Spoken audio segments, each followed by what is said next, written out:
Muy buenas tardes a todos y bienvenidos a un nuevo programa de Viajando en el Tiempo aquí en Agricultura, Agricultura Radio y Agricultura TV. Estamos de vuelta porque nos habían echado de menos, espero. Porque la verdad es que el fútbol, las elecciones, nos habían tenido fuera de las pistas, pero ya estamos aquí de vuelta y listas con la Bárbara Bustamante para viajar. ¿Cómo estás, Barbarita? Muy bien, pues contenta después de estas 2 semanas que tuvimos de receso, en la que no los acompañamos, pero bueno, el fútbol y las elecciones lo ameritaban. Son importantes. Nosotras podemos dar un paso al costado frente a esos dos tipos de eventos. O sea, yo creo que de hecho son más importantes que nosotras. Sí, todo el el rato. fútbol.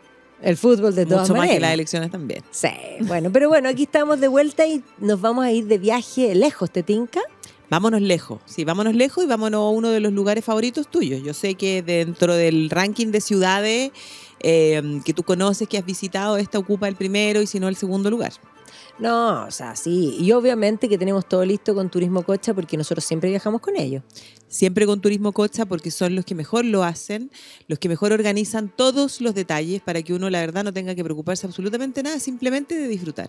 Bueno, y estamos a punto de viajar nosotros real, pues nos vamos a ir a la Cantabria, de Santiago de Compostela a Lourdes, así que de vuelta les vamos a estar contando ahí algunas cosas, porque podemos hacer algo relacionado con eso, pero además anunciarles que ya está disponible el viaje de septiembre. Nos vamos el 25 de septiembre y hasta el 13 de octubre vamos a ir al sur de Inglaterra. Así que vamos a recorrer esa zona de Sussex, de Cornwall, Devon, Wessex, Essex, East Anglia y Londres, por supuesto. Terminamos en Londres como corresponde. Sí, pero no se preocupen porque nosotras tenemos el don de poder estar en 2 partes al mismo tiempo.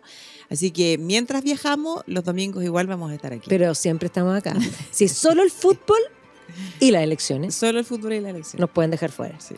Bueno, y nos vamos entonces a Escocia. ¿Te tinca? Me encanta Escocia. Nos vamos a Escocia, nos vamos a la capital de Escocia. Pues vamos a conocer un poco la historia de la ciudad de Edimburgo, esta ciudad que es verdaderamente maravillosa, una ciudad que no es una ciudad tan grande, no tiene tantos habitantes, pero que es absoluta y completamente escénica para filmar cualquier película. Bueno, de hecho tiene como 500 y tantos mil habitantes según el censo del 2022.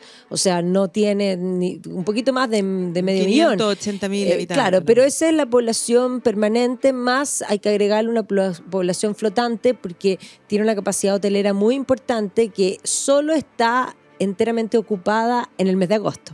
En el mes de agosto, claro, porque ahí se realiza uno de los tradicionales festivales donde se presentan, bueno, obras de teatro, musicales, o sea, espectáculos en general. De hecho, es como común que incluso teatros de aquí de Chile manden a sus representantes, en el fondo, a ver y a conocer cuáles son las opciones para tener estrenos aquí en Chile también. Y no solo eso, sino que durante los días en que se realiza el Fringe, Edimburgo completo se llena de espectáculos, pues de espectáculos callejeros. Claro, espectáculos callejeros, en todas las esquinas, además de teatro, música, pero también termina con los fuegos artificiales arriba del castillo, que es una belleza. Y este festival data desde la posguerra, o sea, del año 1947, y de ahí todos los años se ha realizado este espectáculo, que además parte con algo que venía de antes, sí, que es el tatú, que es esta parada, podríamos decir militar, escocesa, con gaitas y todo frente al castillo. O sea, por una parte, claro, uno ve el castillo, si es que le toca ver el tatú, es fabuloso, pero si uno no ve el tatú, durante todo agosto están las graderías que quedan ahí permanentes hasta que se sacan, que cuando uno va en otro momento del año, esa explanada es mucho más imponente porque tal y cual no están las graderías. Sí, pues a mí no me ha tocado nunca ver el tatú, pero sí me ha tocado ver las graderías y me ha tocado ver la explanada cuando uno entra al castillo de Edimburgo sin las graderías, donde uno desde el momento que se acerca comienza a ver que en la entrada del castillo están las figuras de William Wallace y de Robert de Bruce, que son fundamentales en la historia de esta ciudad. Pero yo creo que lo primero que tenemos que, en el fondo, la gente tiene que entender es que en Edimburgo hay como 2 Edimburgo, e incluso 3. O sea, por una parte están los suburbios, pero hay un Old Town y un New Town. Exactamente, Edimburgo tiene como 2 fases. Ya lo primero que hay que plantear es que hay poblamientos muy tempranos, un fuerte que generalmente se habla de incluso el pasado gaélico, picto, porque en realidad en Escocia habitaban los pictos, de un fuerte Erin. ¿Ya? Eso es una teoría. Pero posteriormente hay que entender que va a llegar la conquista romana. Julio César intenta, pero no va a ser Julio César, va a ser el emperador Claudio. Y ciertamente los romanos, cuando avanzan sobre Britania, que de hecho fundan Londres, fundan un montón de ciudades y van avanzando en el territorio hacia el norte, se enfrentan a los escoceses, que ellos ya llamaban, no podemos hablar de Escocia entonces, no, pero los romanos hablan de Caledonia. Y se enfrentan a los caledonios y van a ser derrotados en una batalla que se llama la batalla Mons Graupius por supuestamente un Calgacus, que nos dice Tácito. ¿Ya? Pero lo que marca ese punto es que Escocia no va a ser romanizada. Entonces, hay que comprender que la historia de las Islas Británicas y la de Escocia también es una historia de invasiones. Primero van a ser los romanos, los britons que habitaban van a ser invadidos por los romanos, después vienen los anglos, los jutos y los sajones, y luego vienen los vikingos, que van a marcar toda la historia, tanto de Inglaterra como de Gales, como de Irlanda y como de Escocia, de todas maneras. Y finalmente ya podríamos decir, los normandos van a terminar de abrochar lo que son las islas. Pero para efectos escoceses y para efectos de Edimburgo, porque dijimos que ese nombre, Erin-Ford, estaba desde antes de la época picta, pero cuando ya invaden los anglos, los jutos y los sajones, se van a formar los reinos anglosajones. Entonces ahí es donde yo ahora dije que íbamos a ir al sur de Inglaterra y que íbamos a ir, y nombré a Sussex, nombré a Cornwall, Wessex, Essex, East Anglia. Bueno, el reino de Wessex va a ser el origen de lo que es Inglaterra, pero sobre Wessex, y ahí estaban nuestros reinos menores que van a ser absorbidos, estaba lo que se llama el reino de Mercia, que yo sé que hoy día todos lo tienen en la retina por vikingo, y en el norte se van a formar dos reinos, el de Eria y Bernicia, que finalmente se van a unir en lo que va a ser Northumbria. Ya eso Gales era parte. Pero el reino, en el fondo, de Northumbria, que va a ser un territorio ocupado por vikingos, o sea, la capital era Yorick era un enclave vikingo donde había ley danesa, Danelaw después posteriormente, pero en esa época de los reinos anglosajones, un rey que también se llama Edwin, habría de alguna manera fundado una ciudad ya donde teníamos el nombre de este fuerte, que es donde se puede hablar de Edimburgo. Y uno dice, pero ¿cómo? Pero si es Escocia y Northumbria es Inglaterra. Bueno, para ese entonces la frontera se había extendido hacia el norte. Claro. Así que la verdad es que, claro, va a estar presente, o sea, va a ser una constante esta historia de las invasiones. Pero también es relevante entender que estas invasiones de los vikingos van a hacer aparecer una de las figuras importantes en esta historia, que es el personaje que efectivamente va a lograr vencer a los vikingos, que es la figura de Kenneth MacAlpin. Y hay algunos que muchas veces señalan que este sería como el primer rey de Escocia, pero la verdad es que no es así, porque en ese minuto todavía no se habla de Escocia, sino que va a ser la figura de un Constantino I, donde ya efectivamente sí podemos hablar de Escocia, porque este personaje va a ser el que va a coronarse sobre esa piedra del destino, que va a ser una piedra fundamental y uno de los elementos más sagrados de la historia de los escoceses. Que la acabamos de ver, pues, Barbarita. La acabamos de ver hace poco cuando vimos la coronación del rey Carlos III, porque efectivamente esa piedra, que tiene una historia larguísima, que va a ser tomada posteriormente por Eduardo, conocido como el Sanquilargo, el martillo de los escoceses, que se la va a llevar a Inglaterra, que va a hacer construir un trono para coronarse. La vimos porque efectivamente para ser rey de Escocia, el que es también rey de Inglaterra, tiene que sentarse sobre la piedra. Bueno, y la piedra es tremendamente importante para los escoceses y hoy día es el tesoro más guardado. O sea, cuando uno va al castillo de Edimburgo, porque hablábamos de este Old Town y New Town, Edimburgo es una ciudad escénica, una ciudad que tiene múltiples vistas, particularmente porque está rodeada de colinas, algo muy propio para nosotros aquí en Chile. Nosotros estamos acostumbrados a lo mismo. Y arriba, en la punta literalmente del cerro, está este castillo que es la corona, podríamos decir, del Old Town, y desde la colina del castillo se baja por lo que se denomina la Royal Mile, en toda esa zona que está marcada, podríamos decir, como columna vertebral por la Royal Mile, es el Old Town, ¿ya? Y el New Town está abajo. Ya, eso es como porque ahí uno se da cuenta inmediatamente el contraste y geográficamente hay una diferencia.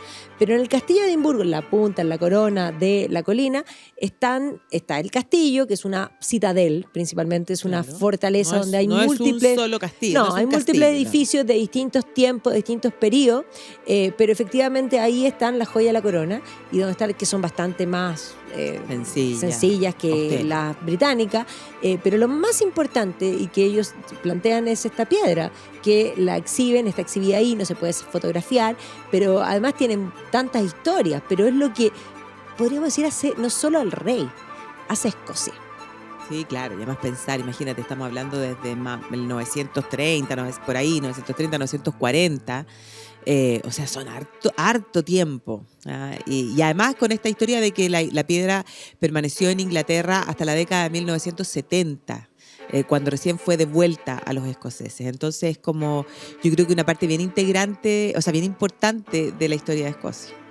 No, sin duda, además tiene toda una historia. Acuérdate que antes de que se devolviese, unos estudiantes quisieron robarla, que no pesa poco porque es gigante, o sea... Se les cayó. Se quebró. Se quebró, finalmente, bueno, la encontraron y llama la atención que uno de esos jóvenes murió el año pasado, murió el mismo año que murió la reina Isabel, fíjate. Impresionante. Sí, impresionante. Bueno, pero claro, esta historia que estábamos hablando de este Constantín, que es el primero que se sienta en la piedra, que ya constituye propiamente Escocia, porque ahí es importante decir que Kenneth MacAlpin, aunque lo enseñan como el primer rey de Escocia, en realidad era rey de Alba. Y él va a ser usurpado por un tal Aed. Y sus hijos logran arrancar porque su hermana vivía en Irlanda. Entonces estos niños que se fueron como príncipes pictos, príncipes de Alba, van a ser criados como príncipes gaélicos. Y cuando ya crecen, porque se va Constantino y Donald, cuando ya crecen, estos príncipes gaelizados vuelven y recuperan el trono. Y por lo tanto... ese componente Scots, si nosotros vemos mapas antiguos, los Scots originalmente son de Irlanda. Y por lo tanto, cuando se gaeliza lo que era el reino de Alba, con la llegada de estos niños, es que podemos hablar de Escocia. Y de hecho, Constantino es el primer rey de Escocia, tal y cual. Así es. Pero paralelo a esa historia de que tenemos este primer rey de Escocia, también en Inglaterra tenemos al primer rey. De Inglaterra. De Inglaterra. Unida, porque dije yo, todos estos reinos. Todos estos reinos. O sea, es como el proceso es paralelo. Entonces, y esa es la figura de Athelstan. Y la verdad es que aquí, entre este Constantino y Athelstan, se va a marcar como una constante en la historia de ambos reinos, porque no son los ingleses solamente los que intentan invadir Escocia, sino que es como un anhelo permanente. O sea, los escoceses miran al sur, como con ganas de avanzar hacia el sur, y los ingleses miran al norte también con ganas de avanzar en esos territorios. Y eso es lo que los va a llevar a enfrentarse en varias oportunidades y un poco a esta historia como de el tira y afloje hasta que finalmente tengamos la unión de ambos reinos. Exactamente, así que ahí vamos a tener una cosa impresionante, porque cuando Athelstan presiona hacia el norte, Constantino hace algo increíble. O sea, hay que entender que todos pelearon contra los vikingos en forma permanente y habían sido derrotados finalmente los vikingos por Kenneth MacAlpin en Escocia, por Brian Boru en Gales, en Irlanda, por Rodri Mauer en Gales y por Alfred the Great en Inglaterra. Y por lo tanto, estos reyes pasaron a ser casi míticos. Pero aquí Constantino hace lo increíble, eso se llama política. Sí, pues que eso siempre está presente en la historia. Siempre. Porque va a decir, bueno, a ver, me tengo que enfrentar a los ingleses y entonces, ¿cuál puede ser mi estrategia? La estrategia va a ser llamar a los vikingos contra los que habían luchado y decirle, ¿les parece que si se unen a mí me ayudan a enfrentar a los ingleses y yo a cambio les doy algunos pedacitos de tierra? Y efectivamente eso es lo que va a ocurrir, pero de todas maneras en esa guerra no va a haber un triunfo decisivo para ninguno de los dos bandos. Ciertamente, pero va a quedar la frontera. Y esa batalla de Brunanburh, que hoy día está bastante olvidada, tú sabes que la poscuela de la serie Last Kingdom, que es una película que está ahora en Netflix, precisamente trata de esa batalla. Pero eso ya va a marcar la diferenciación entre Escocia y Inglaterra en forma permanente. Pero te tinca que sigamos hablando ya del mundo medieval y de Edimburgo propiamente tal, de vuelta comercial. Me parece, vamos. Vamos y volvemos.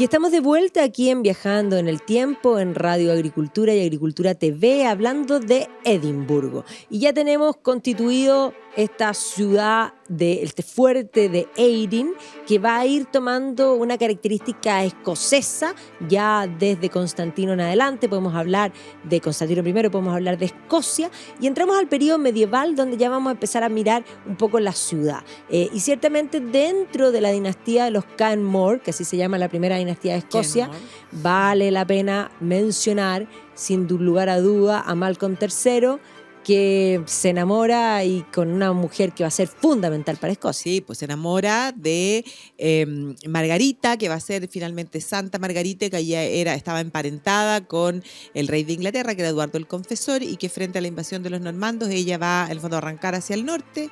Los vientos providencialmente la llevaron. La llevaron, exactamente. Y Malcolm III se enamora perdidamente de ella, y entonces va a tener que resolver el problema de que tenía una mujer anterior. Ya, entonces a esa la va a repudiar, la va a mandar a un convento y se va a casar con Fácil solución, ¿eh? Sí, pues fácil. Fácil solución. Mucho más fácil eso que hacer trámites hoy día, como para todo lo que tiene que ver con una separación o divorcio. No, sí. Más vale repudiarse, sí.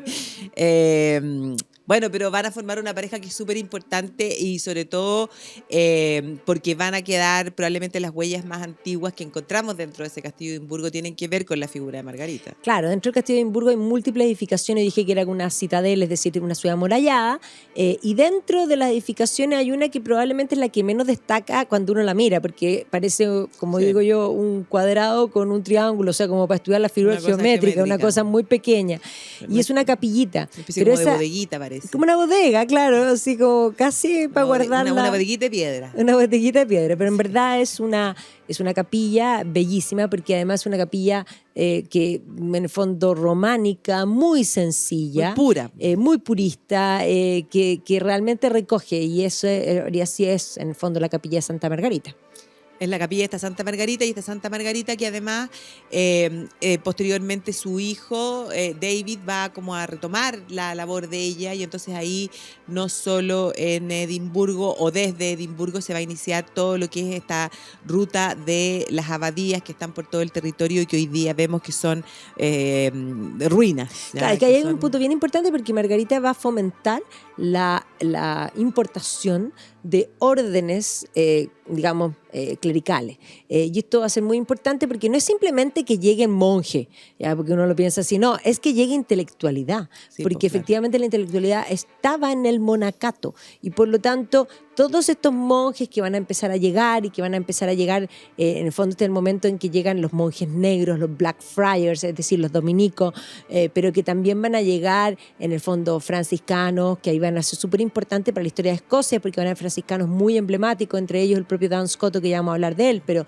en el fondo van a llegar también los cistercienses, que va a conectar Escocia con Europa, y eso va a ser muy importante. Y también ella es la primera promotora, podríamos decir, de la peregrinación a San Andrew, que es una ciudad que está muy cerquita de Edimburgo, y eso es fundamental. O sea, los fenómenos de peregrinación son tan importantes, el caso Compostela, el caso Jerusalén, el caso de la peregrinación a Roma, porque es en el fondo una entrada de... No, y además en San Andrew se supone que son los huesos del apóstol Andrés. No, claro, de uno de los apóstoles. O sea, apóstoles, equivalente a Santiago. Claro, uno de los apóstoles de Jesucristo, eso le da una connotación de Tierra Santa, pero o sea, eso es sumamente importante, pero a lo que me refiero es que los caminos de peregrinación son rutas donde hay traspaso cultural, traspaso económico, o sea, es un dar y recibir entre peregrinos y lugar de peregrinación, y eso es un fenómeno de la Edad Media que es verdaderamente maravilloso. Exactamente. Bueno, y ahí en Edimburgo nosotros vemos en esta ruta, como dices tú, de abadías, que David I va a fundar una serie de abadías que parten desde el propio Edimburgo, del corazón de Edimburgo, porque está el castillo que corona el castillo antiguo, la Royal Mile, y debajo hoy día nos encontramos con una residencia posterior, renacentista de los reyes, que se conoce como Holyrood, pero se conoce como Holyrood esa edificación, que además se construye en el tiempo, o sea, es como el castillo moderno, digámoslo así. Adosado a esa edificación hay una ruina de la abadía de Holyrood. O sea, el castillo se llama Holyrood por la abadía. Claro. Entonces, la abadía está en ruina y todas las abadías, Melrose, Jetstory y todas las que, Kelso, que son todas estas abadías que se van a fundar y que es uno de los viajes que uno hace por el día desde Edimburgo, visitar estas abadías, que además los pueblos son preciosos, están todas en ruinas. Y están todas en ruinas porque la reforma en Escocia va a ser tremendamente recalcitrante. Sí, pues va a ser una reforma recalcitrante. Ya nos vamos a referir a incluso el llamado de derriben las abadías y con esas piedras construyen sus propias casas, ¿no? Exactamente, eso es John Knox. Bueno, pero Knox. Una cosa también importante, cuando uno camina por Edimburgo, por la Royal Mile, uno se encuentra con barrios que tienen que ver con esta presencia de monje, Blackfriars, que uno se encuentra en muchas ciudades, también en Londres, uno habla del barrio de Blackfriars. ¿Y qué significa eso? Bueno, Blackfriars son los dominicos, ese era el lugar donde vivían los dominicos. Entonces, Blackfriars hoy día es un lugar de comercio, principalmente de pubs. Claro, de pubs. Bueno, pero es que los pubs son algo, un sello distintivo de la ciudad de Edimburgo. O sea, sí, yo pues creo debajo, cuando uno ve, por ejemplo, el castillo, debajo del castillo está el Grassmarket, que efectivamente está lleno de pubs, pero también restaurantes, no son todos pubs, pero hay pubs, por supuesto, y donde se pone el mercado. Claro. Que es bastante más cómodo en plano que arriba, porque arriba no hay plano. Exactamente. Pero vestigios así como medievales, puros, no hay tanto. Uno puede imaginarse hay ciertos más retazos. del Renacimiento en adelante. Claro. Y un personaje o un momento importante en esta historia va a ser cuando en Inglaterra se convierta en rey el que ya algo mencionamos, que es Eduardo I, el conocido como San Quilargo, que se va a convertir en el martillo de los escoceses. Porque aquí se produce un momento importante en el fondo en esta, podríamos decir, en estos enfrentamientos entre los ingleses y los escoceses. No, tremendo, porque además aquí hay que entender que se va a extinguir la dinastía de los Canmore. La hermana de Eduardo estaba casada con el último Canmore, que de hecho va a morir sin descendencia, después se vuelve a casar, pero no tuvo descendencia. Y eso va a implicar que queda un interregnum, donde finalmente se toma la decisión de que sea John Balliol quien toma el trono, y Eduardo va a ser visto como un mediador. Y por lo tanto, Eduardo va a llamar a John Balliol a una reunión debajo del muro de Adriano, es decir, en Inglaterra. Va a pisar el palito John Balliol. Y John Balliol va a ir, porque además era como un hermano, recordemos que había sido el cuñado del rey anterior, y cuando llega lo hace arrodillarse y jurarle vasallaje. O sea, yo soy, dice Eduardo I, el overlord, y Escocia es el underlord, está debajo mío. John Balliol no le queda más que hacerlo, fue un jaque mate, pero cuando vuelve, llama a Francia. ¿Quién me puede ayudar? Llama a Francia porque dicen por ahí que los enemigos de tus enemigos son tus amigos. Sí, pues, y los franceses y los ingleses, bueno, no han sido históricamente tan amigos. Y entonces va a llamar a los franceses, pero el problema es que eso va a desatar la furia de Eduardo el Sanquilargo, que además había sometido a Gales. Hay que tener en cuenta. Gales costó, porque Gales, la conquista normanda de Gales se inicia desde el principio en el sur. Pero ciertamente Eduardo, y por eso cuando uno visita Gales en el norte está lleno de castillos y se habla de los castillos eduardianos. Y eso es porque Eduardo I termina de conquistar y Gales era un montón de reinos distintos. Tantos reyes había que se toma finalmente el título del primus inter partes, claro, como príncipe de Gales. Y ahí Eduardo usurpa al príncipe de Gales y nombra a su hijo príncipe, claro, de Gales, y de ahí para siempre. La tradición de que el heredero al trono es el príncipe de Gales. O sea. Y lo hacen en un castillo fabuloso eduardiano, sí, que es Caernarfon, claro, que es una belleza. Bueno, todos los castillos eduardianos son una belleza. Sí, pues yo quiero ver ese momento en el que Guillermo haga esa ceremonia, en el fondo esa como investidura como príncipe de Gales, que además algo va a tener que decir en gaélico, porque además encuentro que la vara quedó muy alta con Carlos, porque Carlos, cuando fue investido príncipe de Gales, aprendió gaélico y hizo su discurso en gaélico, lo que es súper difícil. A lo mejor se aprendió el gaélico de memoria. De memoria, de todas maneras. Ahora, pero igual es gran esfuerzo. Sí, porque la pronunciación es muy difícil. Pero terrible. Pronunciar es el Caernarfon, no es fácil. No. Todos lo pronunciamos mal. No sé, sí. En gaélico no se dice tiene mucha... Claro. Claro. Claro. Bueno, en fin. Bueno, claro, en fin. Entonces tenemos a este personaje que se va, a este Eduardo, que se va a indignar producto de este apoyo de los franceses y entonces va a decidir invadir Escocia. Y ahí es donde aparece, por una parte, Mel Gibson. Mel Gibson. Aquí nos aparece Mel Gibson en esta Aparece historia. William Wallace. William Wallace, que de alguna manera va a permitir ganar tiempo, porque la gente siempre piensa, y los escoceses cuando salió Corazón Valiente no estuvieron tan contentos, sí contentos porque los ojos se pusieron sobre la historia de Escocia y William Wallace es una figura que ellos consideran importante, pero no estuvieron contentos porque se menospreció a Robert En de esa Bruce. película, claro, en esa película lo importante es William Wallace y la verdad es que yo habría que volverla a ver como para hoy día mirarla con otros ojos, porque cuando yo la vi la verdad es que me pareció que fantástica y que Robert de Bruce en realidad como que no sé siquiera si lo nombran mucho dentro de la película. Entonces falta como el lo muestran como medio cobardado, pero que finalmente toma la decisión de hacer lo correcto y lo muestran como que finalmente sí, él gana Bannockburn, ahí termina. Pero inventan un montón de cosas. O sea, William Wallace fue importante, pero por ejemplo en la película William Wallace se mete con la reina de Inglaterra, que era casada con Eduardo II, que eso no fue nunca así.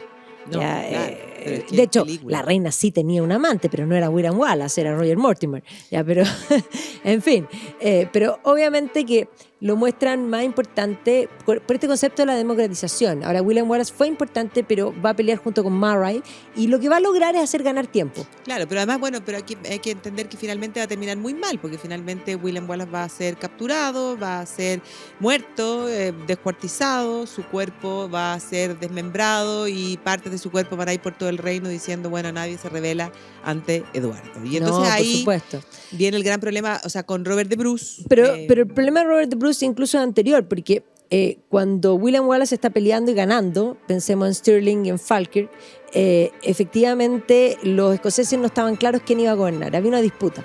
Y en esa disputa... Porque el John Balliol no quiso tomar el trono, nunca más. John Balliol cuando lo trataron de restituir no quiso, y ahí quedó un interregnum. Y ahí aparece la figura de Dan Scotto, un dominico, un franciscano, Dan Scotto, que va a ser muy importante también teológicamente porque es el padre del voluntarismo, en fin, pero él llega a la conclusión, que es súper importante para la historia de Escocia, porque llega a la conclusión de que si el rey ha dejado el trono, el poder vuelve al pueblo. Imagínate todavía no hay teoría de soberanía popular. Eso, imagínate lo temprano que él plantea, en el fondo, lo que es esa base de la soberanía popular. Y claro, entonces si vuelve al pueblo, efectivamente... Nosotros elegimos. Y ahí ellos... apoyan finalmente a Robert de Bruce, pero había otro candidato. Robert de Bruce a todo esto se enfrenta al otro candidato a conversar supuestamente en una iglesia y lo mata dentro de la iglesia. Entonces Robert de Bruce, que ya lo tenían decidido, dice yo no puedo gobernar porque estoy en pecado, y los curas le dicen, te perdonamos todos los pecados. Suelto. Alguien tenía que tomar el poder. Pero ahí lo pasó mal. Lo pasó mal, porque se dice que vivió hasta en una cueva, van a tomar prisioneras a su mujer y a sus hijos, o sea, realmente tremendo. Y la cosa va a cambiar porque, bueno, además Eduardo I muere y su hijo, la verdad, es que no era lo mismo. No era lo mismo. Exactamente. Bueno, y aquí es importante porque, claro, ahí Robert de Bruce va a volver, va a ganar en Bannockburn, y no es Edimburgo, pero muy cerca de Edimburgo, en la ruta de las abadías, donde está Melrose, está el corazón de Robert de Bruce. Sí. Enterrado. Pero sí, claro, y en el castillo de Edimburgo, como tú bien decías, en la puerta de entrada, a ambos costados, está por un lado William Wallace, porque se ven iguales, pero hay que fijarse bien, porque uno tiene corona. No. Claro, entonces, sí. Y el otro es Robert de Bruce. Sí, pues ahí están esos dos personajes dando la bienvenida, podríamos decir, en este castillo de Edimburgo, que es, como tú decías, esta ciudadela que tiene construcciones que son de distintas épocas. La mayoría son renacentistas y el gran salón es renacentista, y después están las habitaciones donde está, por ejemplo, la habitación de María Estuardo, que ya vamos a hablar de ella, y posteriormente están las joyas de la corona y otras edificaciones que después también vamos a hablar de ella. Que ver con pero es como que fundamentalmente es renacentista. Pero el castillo, hay una cosa bien importante de plantear. Si bien es interesante por dentro, es mucho más imponente por fuera. Que es muy escénico. Es muy escénico porque además está esta roca que sube, esa roca basal de la que sale el castillo, estas murallas, y obviamente que en el fondo es la corona de ese viejo Edimburgo. Sí, pues nosotros, como las anécdotas que son las que no se olvidan, pero acuérdate que nos tocó una vez que estábamos de viaje con un grupo de pasajeros y nuestra querida Inesita le vino el lumbago, ¿te acordáis? Y tuvimos que acarrear la silla de ruedas. No, es que una silla de ruedas para arriba en el castillo de Edimburgo, primero es adoquín y segundo es de subida. Gracias a terrible. Dios teníamos a Tony, que es nuestro amigo, chofer, el chofer del bus, que se nos hizo ayudó. cargo de la silla de ruedas, si no, no habríamos podido. No, la entre Inés se habría nosotras dos nos quedado fuimos. sin conocer el castillo de Edimburgo. Sí, no fue Si tremendo, nos me está acuerdo. escuchando la Inés, cariño. Cariños a la Inés, de todas maneras. Bueno, y de este viejo Edimburgo hay varias cosas que se perdieron en el tiempo, pero hay registros. Es súper interesante ver esas fotos de la ciudad, porque durante el siglo XVIII y ya XIX, particularmente XIX porque cuando tenemos las fotos, pero se van a empezar estos procesos, como empieza la revolución industrial, empiezan los procesos de crecimiento por una parte de las ciudades y planes de mejora de las ciudades. Entonces, ya en el siglo XIX, para esos planes de mejora, se hacen fotografías de cómo era. Claro, antes de remodelar o de votar, se fotografía. Y eso, por ejemplo, es súper interesante ver en París, que es una ciudad que se hace entera, o sea, se derriba entera. O sea, ese viejo París que se perdió está en los registros fotográficos. Claro. ¿Ya? Y también se hace en el caso de Edimburgo, que es bien impresionante, pero que además te muestra lo deteriorado que estaban muchos barrios que hoy día sí están, y cómo lo fueron mejorando en el tiempo. Por ejemplo, la casa John Knox. Eso mismo te iba a decir, la casa de John Knox, que en el fondo con John Knox tenemos que inevitablemente también referirnos a ese capítulo de la historia que va a ser, de la reforma, que va a ser bastante dura, porque ocurre que Escocia comienza a mirar o a querer, podríamos decir, parecerse, ¿ya?, al continente. Y eso va a tener aspectos positivos y aspectos negativos. Y dentro de las cosas, dentro de esas influencias, bueno, una cosa que va a ser inevitable es que lleguen las ideas de la reforma, que hay que recordar que en 1520 es cuando Lutero rompe con la iglesia. Y a partir de ahí se produce todo este proceso. Exactamente, pero además este proceso se va a producir también en un proceso que venía anterior de cambio dentro de Escocia. Se va a extinguir, después de que se extingue Caen More y que asume de Bruce, un poco volviendo atrás, los de Bruce también se extinguen. Y eso va a implicar que asuman los estuardos. Y los estuardos van a ser criados en gran medida en el continente, en Inglaterra, van a ser muy anglo. Y esto va a marcar una diferencia entre Escocia. Nosotros siempre hablamos de los Lowlands y los Highlands como dos mundos distintos geográficamente. Y yo siempre me río y lo digo, me encanta decirlo porque encuentro que me sale bastante Scottish. Igual como lo dice él. Claro, entonces cuando Niall Oliver, que es en realidad un arqueólogo que se dedica a la historia de Escocia, y él hace un documental de historia de Escocia, pero él dice, the difference between the Highlands and the Lowlands, it is not geography, it is history. ¿Ya? Y efectivamente es historia, porque los estuardos van a decidir no solo tomar el inglés y prohibir el gaélico, no solo van a fundar, porque en la época del Renacimiento, pospeste, y por lo tanto van a decidir fundar, imprentas y fomentar el inglés, sino que se van a enfrentar al mundo gaélico del norte, lo que llamamos los Highlands, las islas. Y ahí va a haber un enfrentamiento entre los estuardos y los MacDonald. Entonces, ya James I se enfrenta con Alexander MacDonald, no solo lo despoja de su rango, Señor de las ínsulas, sino que viola a la madre. Tremendo. Y esto ya con el segundo estuardo, que es James II, que son todos James, va a ser peor porque él dice, vamos a reconciliarnos. Invita a los MacDonald y a los Dougal, en el fondo a los Douglas, claro, a los Douglas, a una comida que se conoce como The Black Dinner, ¿ya? Y los invita a una comida para que se hagan amigos y los mata a todos. Que de hecho, esa es la inspiración de la Red Wedding de Game of Thrones. Claro, exactamente. Y entonces, bueno... y eso todo pasa en Edimburgo. Claro, sí, pues todo eso pasa en Edimburgo. Y entonces esto marca como esa diferencia, en el fondo, de que van a haber ciertos clanes que van a estar mucho más vinculados a este mundo más gaélico de las Highlands, y evidentemente que hay otros que a este mundo que quiere ser más europeo. Obvio, eso va a marcar toda la historia y todas las rivalidades. Pero claro, seguimos, te tinca que vamos a comerciales y volvemos.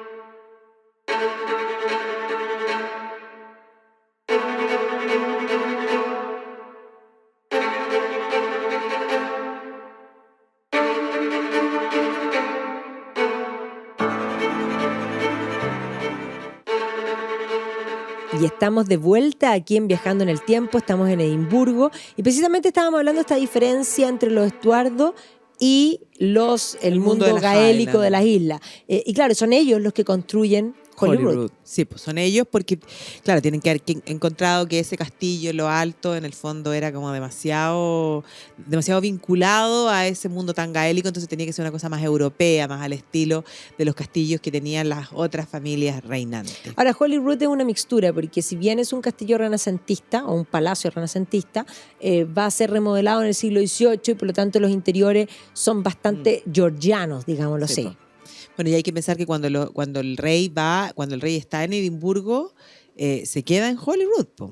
Por supuesto, o sea, de hecho es la residencia, porque aquí hay que entender que los Estuardo, estamos hablando, por eso yo dije georgianos, porque efectivamente lo que hay que comprender es que los Estuardos van a terminar, porque tenemos Jacobo I, segundo, tercero, cuarto, quinto, sexto, y Jacobo VI de Escocia, que es el hijo de María Estuardo, se va a convertir en Jacobo I de Inglaterra. Y por lo tanto la dinastía de los Estuardos va a gobernar en Inglaterra y en Escocia. Y por eso cuando esa dinastía se extinga y vengan los Hanover, que son considerados los Georgians, es la dinastía inglesa la que enchula, digámoslo así, Todo el Holyrood. Claro. Y los reyes, obviamente, esa era la residencia. Hasta que la reina Victoria decide comprarse una casita en Escocia. Sí, po, Balmoral. Y se compra Balmoral. Pero tienen que, cuando van a ella Balmoral, pasan por siempre Edimburgo. siempre pasan. Cuando se quedan en Edimburgo están en Holyrood y después se quedan en Pero, saliendo del tema, pero ¿Balmoral será una propiedad personal del rey de Inglaterra? Porque Holyrood me imagino que... No, estatal. Claro, Esa es estatal. Y yo creo que... Balmoral me da la idea que es como... Es que es de la corona. Yo creo que es han comprado nombre de la corona, porque Claro. igual hoy día lo ocupan. Ahora está dentro de la misma familia. Porque, ojo, la familia de los Windsor son los Saxe-Coburgo-Gotha. Sí, pues deciden cambiarse el nombre. Me encantaría ir a pasar unos días en Balmoral. Ah, a mí también.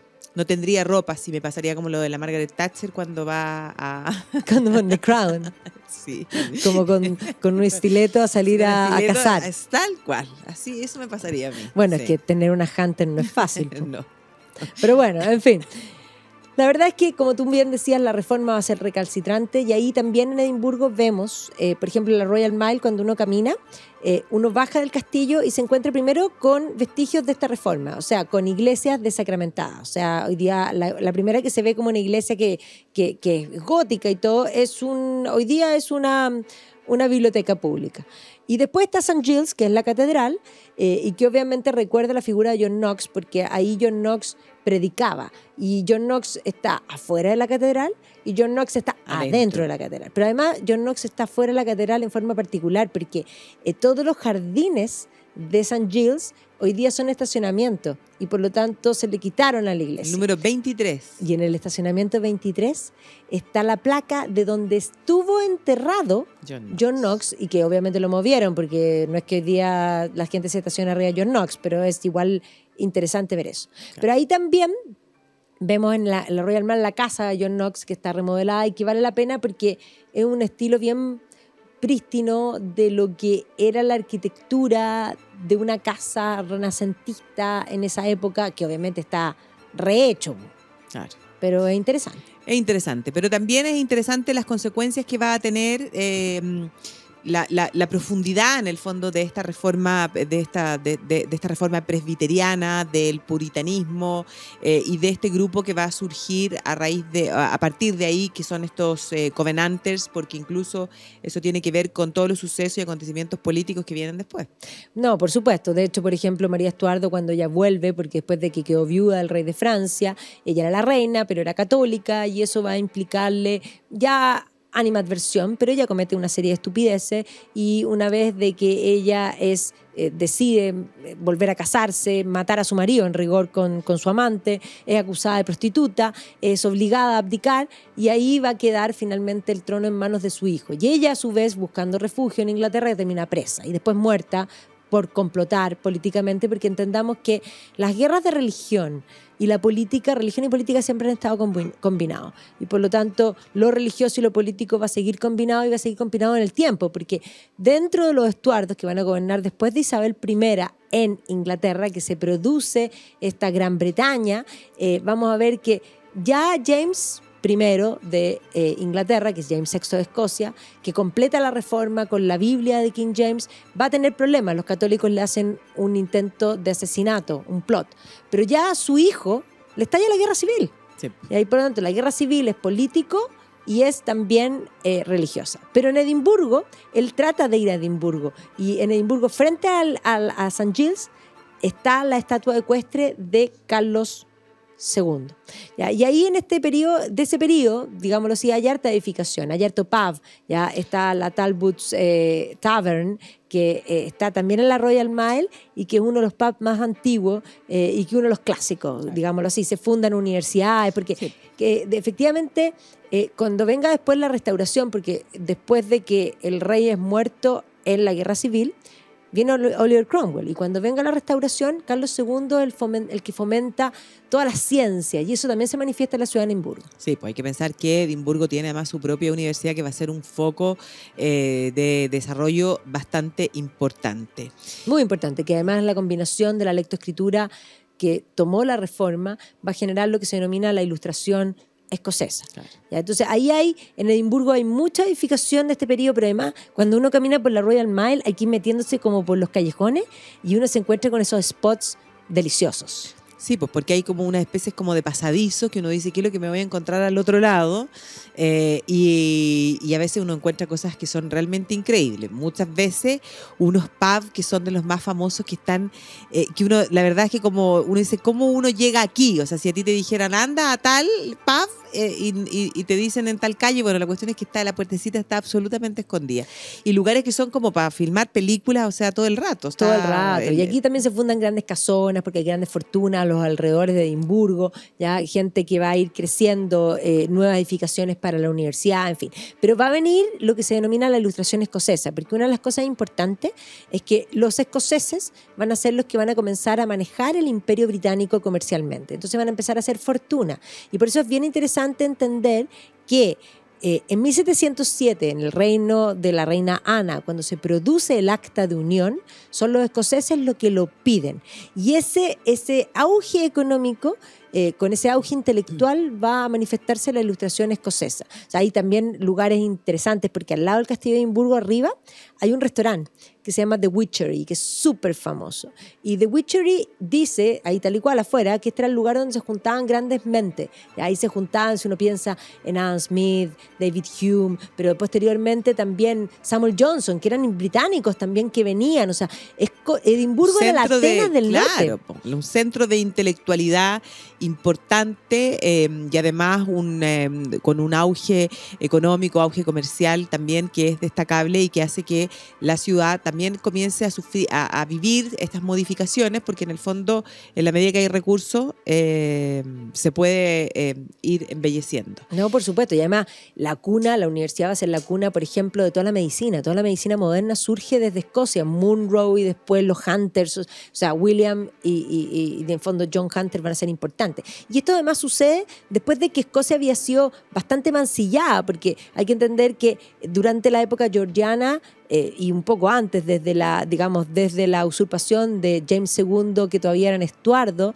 se produce, James II es usurpado por ser católico. Y entonces él es la hija. Es Mary, que es su hija, que estaba casada con William of Orange, que es lo que se conoce como la Revolución Gloriosa. Claro, pero este rey que es usurpado, en el fondo, escapa e intenta formar ejércitos y busca ayuda en distintas partes. O sea, primero lo hace en Irlanda, y ahí se producen ciertos guerras wilhelmitas. Y después va a solicitar ayuda también a los franceses. Y ahí va a pasar incluso un par de generaciones hasta que llegamos a la figura del Bonnie Prince Charlie. Claro, lo que pasa es que todos los movimientos en apoyo a James se llaman los jacobitas. Y esos movimientos jacobitas se acunan en Escocia y va a haber distintos movimientos. O sea, van a apoyar a James, después van a apoyar al hijo, que se conoce como The Pretender, y después al nieto, que es Bonnie Prince Charlie, y finalmente ya son totalmente vencidos en 1746. Entonces ahí va a venir un foco inglés, que además se va a combinar con, por una parte, va a venir la política inglesa de los clearance, de liberar las tierras de los campesinos, y por eso muchos van a emigrar, por eso hay tantos escoceses fuera de Escocia, eso fomenta esa política, pero además va a venir una inglesización, podríamos decir una actitud neoclásica georgiana, y ahí surge el nuevo Edimburgo. Ahí surge el nuevo Edimburgo, en la medida en que como que se intenta como de aplacar todo lo que eran las costumbres, todo lo que eran las tradiciones, como que van a intentar como un poco como borrar todo eso, pero todo eso va a quedar ahí, va a resurgir después de una manera magnífica. Se va a reinventar fantásticamente. Pero claro, la ilustración escocesa es tremenda porque tiene una visión que fomenta la libertad, la propiedad, el individuo, ¿ya? Y que básicamente es lo que va a inspirar políticamente la independencia americana, ¿ya? De hecho, Arthur Hughes escribe un libro que dice How the Scottish Invented the Modern World, ¿ya? Y la verdad es que tiene razón, en Sí, muchos po. aspectos tiene razón. Increíble, ¿eh? Es increíble. Yo aquí Pero tengo, claro, yo tengo una parte importante, yo soy McNiven. bueno, Así y que la abuela de mi parte papá de algún era clan. Mary Holmes Dunlop, Claro. así que las dos tenemos algo escocés. Claro que yo Tú no- lo tenés mi- más cerca. Yo lo tengo más cerca, claro que mi familia no era de las Highlands, me hubiera gustado más de las Highlands, era de las Lowlands, así como cercano de Glasgow un poquito para abajo. Ah, pero es lindo esa zona Lindo, sí. de Inverary, muy Claro, linda esa por ahí, zona de de Inverary. por ahí. Bueno, pero la verdad es que en este periodo se construye el New Town, que efectivamente se ve esta ciudad neoclásica, y este nuevo Edimburgo se va a construir también por personajes, y aquí va a salir la figura de James Gray, que va a ser el primero en planificar esta ciudad. Edimburgo, el New Town se parece a Bath, Se parece pero más. Bath es de piedra amarilla Y este de piedra más Edimburgo, oscura. en realidad la piedra no es tan oscura, lo que pasa es que Sí, como po. calentaban con carbón, las piedras están oscurecidas y Claro. no las limpian, porque además hoy día una de las características de Edimburgo es precisamente ese gris. Ese gris. Sí, pues limpiarlo sería quitarle parte del encanto que tiene, porque la combinación entre ese gris, la combinación con el clima, con el frío, con la lluvia y que cuando sale el sol ilumina es realmente maravilloso. Bueno, Pero y es- ojo que trataron de hacer ciertas cosas así como hacen en Newtown, por ejemplo, la ciudad de Aberdeen, que es otra ciudad importante, donde también tenía universidad, también está la ilustración, se construye en la misma forma georgiana, pero en granito. Y el granito tiene la gracia de que tiene ese brillor. Claro. De hecho, se conoce como la ciudad de granito. Entonces, así como Bath tiene esa piedra caliza, amarillita, cada uno tiene su característica. Pero claro, aquí construyen, Claro. digamos, el racionalismo es el que Sí, construye. pues y si uno, sobre todo, si uno lo mira como de arriba. Dibujado. Y hay como cosas, además como para demostrar la experticia y el dominio. Sí, edificios que son como redondos, algunas cosas que parecen casi como, no sé, unos signos de interrogación. Esos edificios de fachada continua que uno imagina que es un gran palacete de una sola familia, pero la verdad es que son como casi como, podríamos decir, como townhouse, o sea, casitas Sí, delgaditas y para arriba. Y mucho edificio público importante, una galería de arte que está justamente abajo, en el fondo, el Parque Princess abajo, pero también en el fondo museos, la Royal Society, los puentes modernos, pero también podríamos decir la abundancia se manifiesta en el Assembly Room, en el Usher Hall, que es este teatro para conciertos, y posteriormente, bueno, ahí es donde uno tiene que ir a comer al The Dome. Sí, fíjate que nosotros tuvimos Estábamos alojando frente en el George. Y yo no frente al- fui. Sí, pues la próxima vez que vayamos, el próximo año, ¿te tinca que volvamos a hacer una ruta a Irlanda-Escocia? Sí, pero hay que agregar en la maleta una tenida un poquito más elegante porque uno se Sí, el siente de como Dom, muy poca cosa. Muy poca cosa. Entonces aquí Como surge de zapatilla, nada que ver. la cúpula, el poder, eso es lo que se muestra. Entonces, claro, eso es lo que ya tenemos en Edimburgo, podríamos decir, el Old Town y el New Town. Y eso obviamente después en el tiempo va a seguir surgiendo, pero si nosotros pensamos en el siglo XX, están las guerras mundiales, Edimburgo va a sufrir, se agrega el reloj de flores, se agrega el zoológico, se van agregando ese tipo de cosas, surge también con más abundancia todo lo que es la sociedad de consumo, pero las guerras van a marcar un punto y la posguerra está marcada por el fringe. Y ya en los años 90, con la recuperación del Parlamento, los edificios modernos, que no sé cuánto suman en realidad. No, yo te diría que restan, sobre todo el edificio del Parlamento, cosa más horrorosa. Y además, ¿dónde está? Al fin. Está en la Royal Mile, frente a Holyrood, y es un chancho en misa. Sí, no, es realmente muy feo. Y no olvidarse que uno puede ir a saludar a un personaje bien importante que como que no lo dijimos. Lo mencionamos. Bueno, lo mencionamos Lo con la dijimos, sí, pero ilustración a Adam Smith. para decir que uno puede ir a presentar sus respetos en la Sí, tumba. en el Kirk, que está, a ver, cuando uno va del castillo de Edimburgo a Holyrood por la Royal Mile. A mitad de camino está la Catedral de St. Giles y un poquito más abajo está la iglesia del Kirk, A la mano izquierda. que la verdad es que a la mano izquierda, bien por fea. fuera no llama la atención de nada, pero efectivamente ahí está Adam Smith. Y claro, lo que sí hay que decir es que toda esta Escocia va a recuperarse como marca desde los románticos. Y ahí hay dos figuras que no puedo dejar de mencionar, que son Obvio. Robbie Burns y Walter Scott, que también Walter Scott está presente en Edimburgo porque él reinventa Escocia, él recupera el uso de los tartans, el uso de las gaitas, y él lo enfatiza por esta idea de que lo usaban por familia. Tenían un color. Y obviamente, claro, y obviamente que Edimburgo se lo agradece, y cuando uno camina por la calle principal que está justamente al lado, en la orilla del Newtown, uno se Sí, encuentra con podríamos decir, el memorial, El memorial. que lo recuerda, y que también está parece- su casa ahí. Sí, pues parece como que fueron como una gran iglesia, una O sea, parece una catedral, catedral dice, gótica. ¿qué es lo que es esto? Pero se lo merece. Sí, pues el memorial a Walter Scott. Sí, tenía su casa cuando estaba en Edimburgo, pero él se construyó Es que él fue famoso en vida. Sí, y por eso po. mismo, cuando Pero las a mí me encanta prohibiciones... su casa, la que está en... Ah, no, Abbotsford es una belleza. Yo ahí podría vivir. Yo siempre digo, me Total, acomoda. po. Porque además es suficientemente pequeña, abordable. donde con una rumba estamos listos.